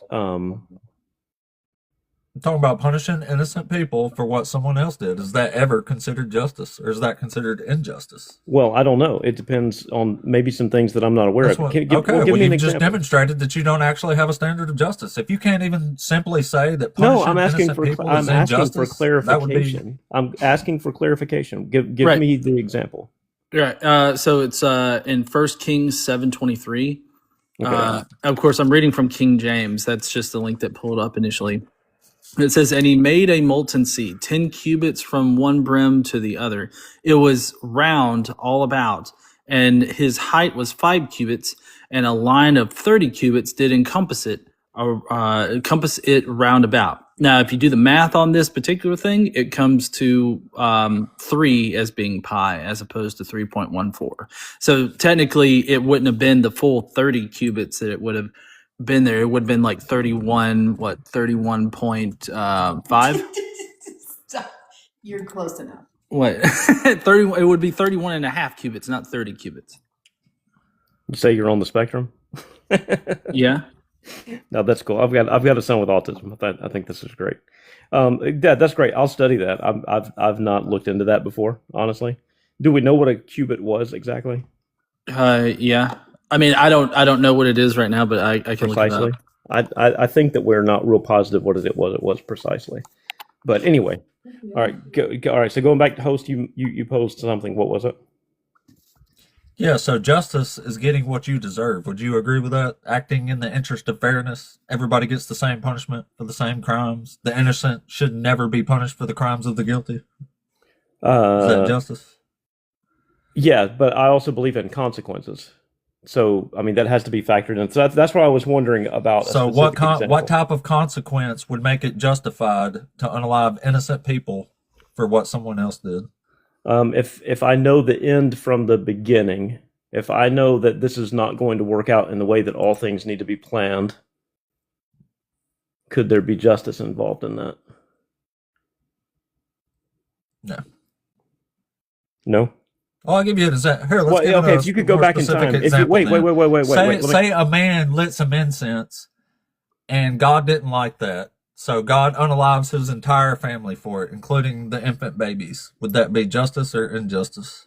Okay, let me give you another, and this is not avoiding your question, this is clarifying. So, what's your position on going back in time and killing Hitler? As a baby or an adult? Yeah, who's sure, as a committed baby. Crimes? As a baby. No, I wouldn't do it. No, knowing what he would end up doing, you would not. If you change, No, if you because change that would somebody's, violate his free will, or wouldn't it? but also if you Okay, change I someone's, appreciate if you your consistency. Do also what, if you Casey? change someone's circumstances, like a child, if you take a baby and the same exact baby and put it in one life circumstance and then put that same baby in a different life circumstance, those babies will end up being different people. So no, there really would be no reason to do that. Now, I do understand there are people with like psychopathy and all that other kind of shit, but I do have interesting information about a qubit. If we can we do that, or I'll wait till you're done with your conversation. No, I'm good. What's the cubit? Okay, so a cubit is the measurement from your ass to your elbow. Or wait a minute, no, not your ass to your elbow. Your elbow to the tip of your middle finger, which would be different lengths on everyone, right? Yep. Yeah, so that's super useful. If that's the case, how do we know that? Is there something that you've read, like a source document regarding that? Well, yeah, I mean, it's just Most all ancient measures came from anatomy. Like an inch was a thumb knuckle to the end of the thumb. Okay. It's documented in the ancient Near East, or I think they're calling it Awa, ancient West Asia. Ancient West Asia. Is that what it is now? I think so. But anyways, ancient Near East, it's documented in like stuff. Okay, that's interesting. All right, thank you. I think it would have been better to do so let's get back to the so guy lights incense. God unalives him and his entire family, including the babies. When the babies, obviously, well, his whole family had nothing to do with it, but the babies certainly and the children had nothing to do with it. Would you consider that justice? From my human perspective, no, that would seem that'd be kind of crazy. It is crazy. That's just one example of what God does to people. Involved. So, but I mean, this does beg the question, though. Why do you think that that's unjust? If materialism is true, what makes that unjust? Who cares? We care as a society because I'm innocent. I don't want to be punished for what someone else did. Do you? No. I have a sense of ought. So Okay. where did the sense of ought come Yeah, from? so yeah, exactly. So we agree that doing this to each other, whether God's involved or not, is a bad thing. But here we have God doing this, a God you serve and worshiped and call a standard of justice. So God clearly don't give a shit about justice if he's willing to punish the innocent so harshly for what the guilty did. I mean, you wouldn't agree with that? Well, I can bring in other factors that you're not going to agree with. You're just going to, scoff at them. But the Bible presents this idea that God is going to be glorified, that he's going to be honored, and which goes back to his being the standard. If he says not to do something, and that there will be consequences if you do something, then the consequences demonstrate that God means what he says. So Well, how could about there when be God so says, could I will could there agree to a be standard of other justice that I will not punish the innocent with the crimes of the guilty? That would just make God a liar. If he's saying this is wrong, no one should do this, but then he does it, it just makes him violating his own standard and he's lying about the standard. yeah, And he well, agrees to a standard of justice from a human. In Genesis 18, Abraham says, certainly you, the ruler of all the universe, will do what is just. And God said, yeah, of course I will. He says all the laws that he passed is just. He says it's just not to punish the son for the sins of the father. And he does that constantly. again As though, we're just talking about. factoring A God guy and, lights some incense and God literally drops him and his entire family into Sheol alive, including the infants. and so what does that result in? It results in a bunch of innocents being killed. All right, so In from fact, your if you read the whole chapter, by the time that chapter's over with, God unalives about 15,000 people. yeah, so Moses saves life. He saves people from God. God goes on a murder rampage, and Moses runs to the middle of the crowd and lights like forgiveness incense or something really quick. And this plague, this murdering spree that God's on stops once they get to the middle. But before they get the incense lit and God stops, God unalives like 14,700 people. okay, so And yeah, in 2 Samuel chapter 24, God tells David to count people. So David counts people. And God don't like that. Apparently that was the wrong answer. So God unalived 70,000 people because David counted the people that he told him to count. where's Like, that what second? standard of justice is this? What am I supposed to think? Like, if this is the God you're looking up to as a standard of justice, why? Give me a reason not to think this is insane. Where was that? 2 Samuel what? 24. And like if one reads these things and knows these things about your God, and what I has struggled with is, why would one follow that standard of justice? Like, why would anybody do that? Why would you choose that? Hang on a minute. Yeah, it makes no sense. Yeah, just from Like, a if this is just the from a standard, decency. like, this is clearly insane. Like, this is psychopathic. Like, how can you tell people to count somebody, and when they do it, you unalive 70,000 people?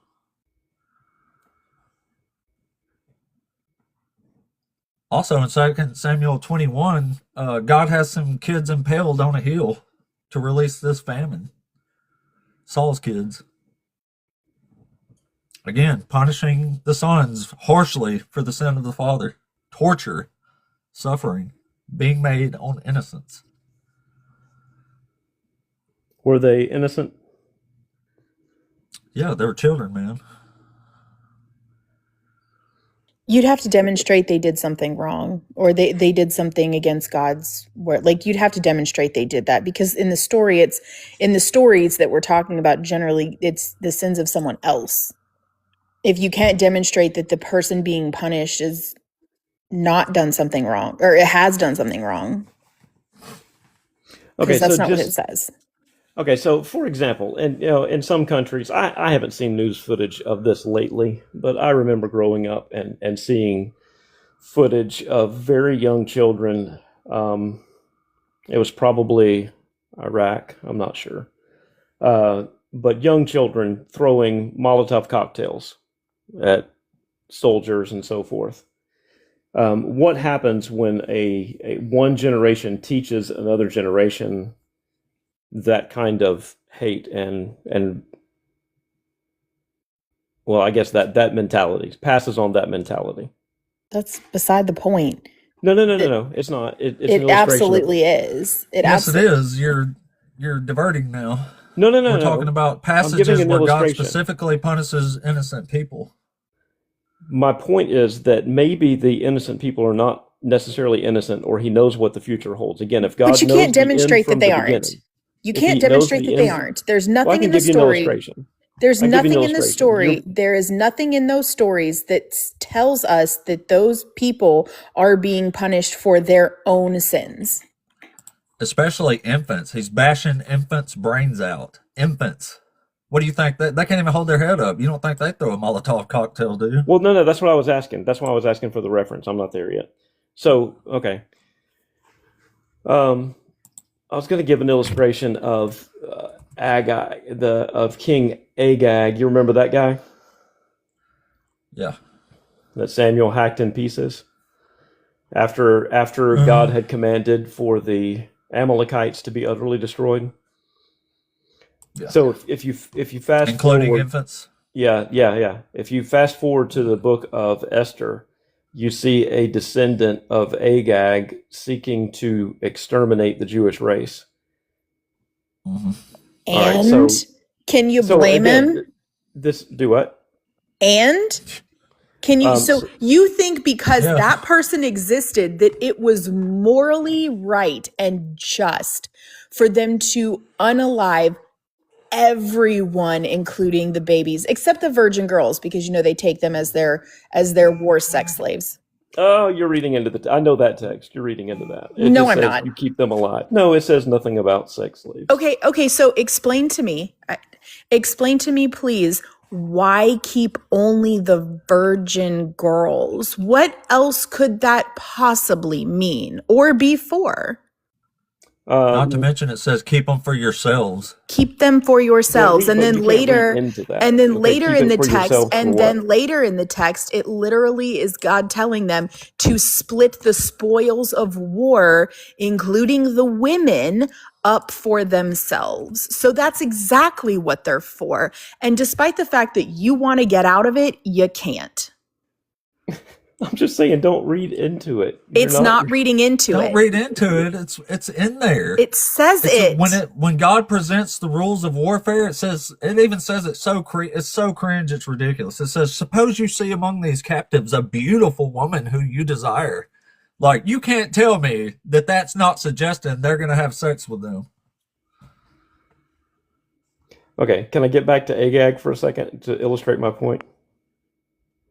Sure.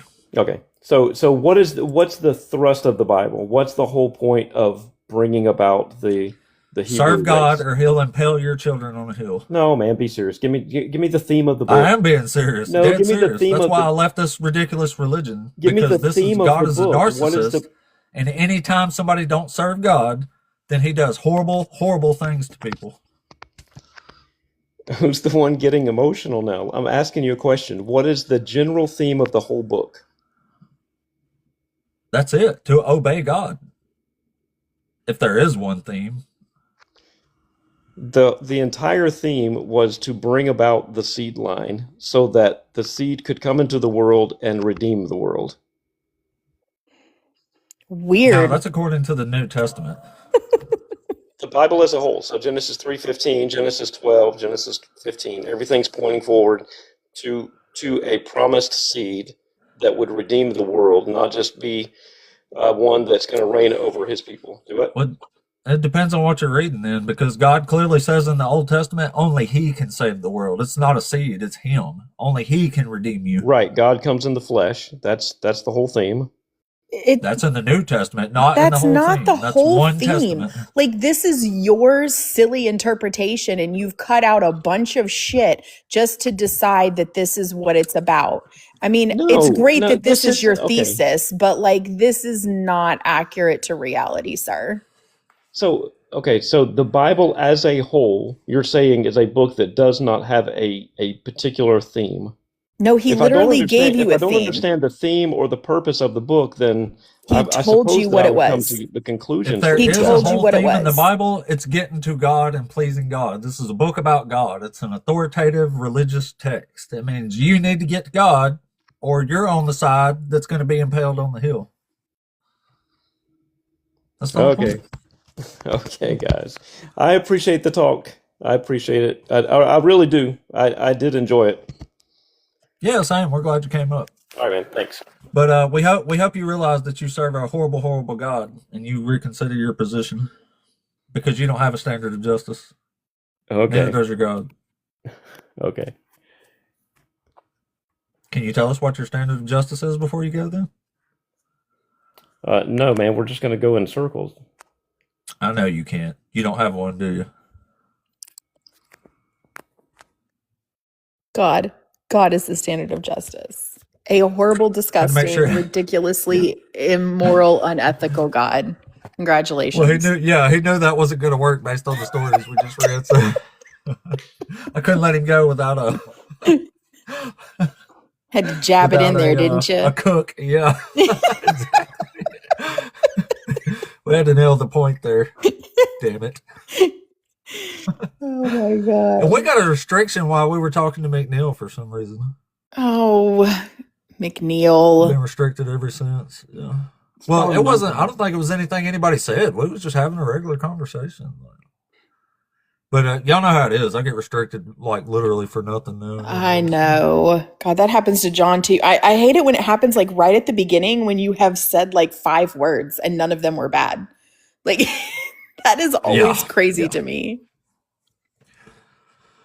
Yeah, they're losing their shit. It's happening to a bunch of creators though. Yeah, it absolutely is. I keep seeing it constantly. They're gonna have to fix their shit because I'm telling you, the second that the 2U puts a feature on there where you can bring up guests like TikTok's done. Everybody's going to YouTube. It's just gonna happen. I mean, maybe. I do think it's a little, I mean, I guess I don't do the technical side of shit, so I don't know if it's really easier to like format, do your stream and stuff. But there's some weird nuances with TikTok and what it looks like on the screen and everything that's weird.